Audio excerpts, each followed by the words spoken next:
is Saturday, July 4th, 2026, and this is The High Road, Logistics and Leadership. I'm Elena Rossi, and I keep the risk on the books and the trucks on the road. This is Dan Miller. I'm Buck Reynolds. And I'm Jules Sterling. We have a great show for you today. After yesterday's deep dive into the USPS visibility push and the EPA's Freedom to Fix memo, today we're looking at a massive shift in how insurance companies are pricing risk and a huge capacity play in Kentucky. Look, it's a solid lineup today. We're talking real-time data and some serious infrastructure growth. My thing is, the insurance story is the real meat here. We're seeing the death of the loss run. According to reports from Cohebel and Morris Garitano, the traditional 3 to 5 year look back at accident history is basically dead. I mean, I've seen this coming. You can't just look at what happened 3 years ago and say, this guy's a safe driver, when the roads are a different animal now. I think the insurance companies are finally catching up to the tech we've been using for years. Precisely. You see, insurers like Progressive Commercial and Travelers are building telematics directly into the underwriting. We're moving toward personalized technical rates that fluctuate monthly or quarterly based on real-time safety scores. Look, it's about the money. Commercial auto insurance is averaging 10 cents per mile this year. That's a brutal number. Well, actually, that's just the cost of doing business in a world where every little bump is a lawsuit. Well, if I may, the ROI on this is actually fascinating. Fleets using AI-enabled dash cams and active in-cab coaching have reduced crash rates by up to 73% over 30 months. Wow, that's a huge drop. Does that actually translate to the bottom line? It does.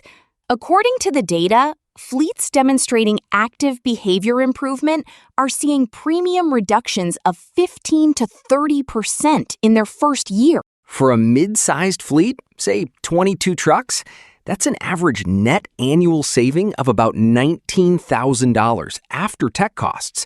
That's a 240% ROI. The thing is, the drivers are gonna hate it. You're putting a digital babysitter in the cab. It's like a digital nose, just like I said with the HOS enforcement stuff. But Buck, it's all a win-win. The drivers get better coaching, and the company saves money. I mean, well, it's not about the coaching, it's about the surveillance. Buck, you're just living in the past. You can't expect the industry to move backward. Statistics act as evidence. Lacking security verification means higher costs. But what about the human element? I mean, we're talking about a lot of data, but what about the actual people? That's where it gets interesting. A study released on July 2nd reveals that despite all this high-tech telematics, the biggest risk in hazmat compliance is still the human paperwork gap. See? I told you. You can have all the AI in the world, but if the driver can't fill out a manifest correctly, the whole thing falls apart. It's the classic struggle between the code and the clipboard. Exactly. You see, the tech can tell you if the truck is speeding, but it can't tell you if the driver is actually following the hazmat protocol for the load. Look, the tech is a tool, not a solution. You still need the people to be right. If we're spending all this money on dash cams, maybe we should spend some on training the people who actually drive the trucks. I suppose, but the insurers are the ones holding the purse strings. They want the data signals. Speaking of infrastructure and moving the needle, let's look at what's happening in Kentucky. R+L Carriers just operationalized their new service center in Georgetown. Oh, I've seen the reports on this. It's a huge expansion, right? This isn't just a change of address. They moved from a 40-door terminal in Lexington to this new site at 425 Cherry Blossom Way. And get this, they've gone from 40 doors to 155. Whoa, that's almost 4 times the capacity. Exactly. They're playing for the Ohio Valley and Southern corridors. This facility is now fully integrated into their overnight network, creating a critical pivot point between Cincinnati and Knoxville. It's a strategic masterstroke. They're positioning themselves right at the I-75 and I-64 junction. Well, from a risk management perspective, the new facility is a massive upgrade. They've got a 6-bay maintenance shop and a 3-lane fuel island. A 6-bay shop is a game changer for uptime. You can't have trucks sitting around waiting for a repair when you're in a high-mileage corridor like I-75. Right. And they've got 7,500 square feet of office space. They're scaling their dispatch and regional operations to match the industrial freight volumes. It's like they're building a vertical moat, like Dan was saying about the big board moves yesterday. Exactly. It's an asset-heavy game.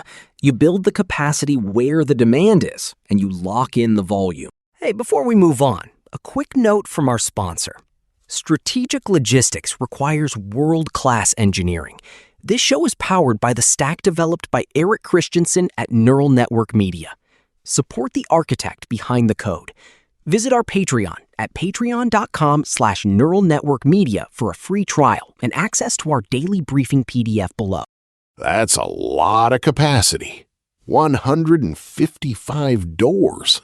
That's a lot of trucks. Look, R+L just made a power move.